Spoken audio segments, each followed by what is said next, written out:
So this this very cool story of what Napoleon. So 1812 में क्या होता है कि नेपोलियन उस टाइम पे he was the most powerful person in the entire world. उससे पावरफुल कोई भी नहीं था. ठीक है. तो होता क्या है कि वो रशिया जो होता है, रशिया उसकी इकोनॉमिक जो रूल्स होते हैं उसे फॉलो करने से मना कर देता है. ठीक है.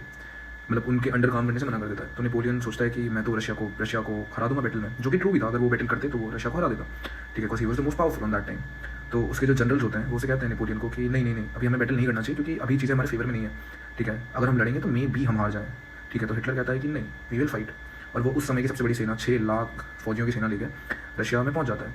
तो रशियंस क्या करते हैं, रशियन सोचते हैं कि हम लड़ेंगे नहीं, we will not fight, we will retreat. ठीक है. And it was one of the smartest move from history. ठीक है. अगर आप जितनी भी बैटल्स पढ़ोगे, it was one of the smartest move. ठीक है. तो उस टाइम पे विंटर्स का टाइम चल रहा होता है. And if you are familiar with the Russian culture, तो रशिया में एक कहावत होती है कि Russian winter had mercy on no one. ठीक है. तो वो लोग क्या करते हैं, वो लोग रिट्रीट करते रहते हैं. तो नेपोलियन सोचता है कि oh my enemies are weak. तो उसका ईगो और बूस्ट होता है कि नहीं नहीं, मैं तो इन्हें हरा दूंगा, ये तो मुझसे डर रहे हैं क्योंकि रिट्रीट कर रहे हैं.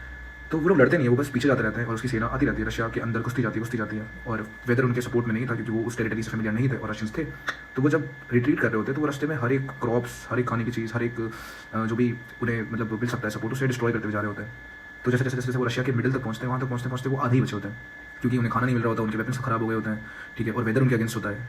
ठीक है. तो उस टाइम पे नेपोलियन को रियलाइज होता है कि मैं गलत था, मेरे ईगो ने मुझे हरा दिया. और जब रशिया से वापस नेपोलियन लौटता है तो वो अपने सिर्फ कुछ ऑलमोस्ट 1 लाख सैनिकों के साथ वापस लौटता है. So the whole point of story is it's good to have ego. मतलब ईगो अच्छा है. What I personally think is आपको ईगो चाहिए. You need ego. If you think that you can conquer the world, you need ego.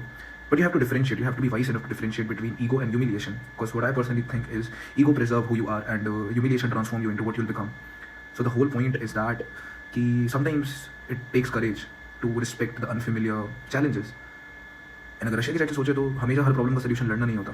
Sometimes you have to think smart. You have to think smart rather than being all violent in shit.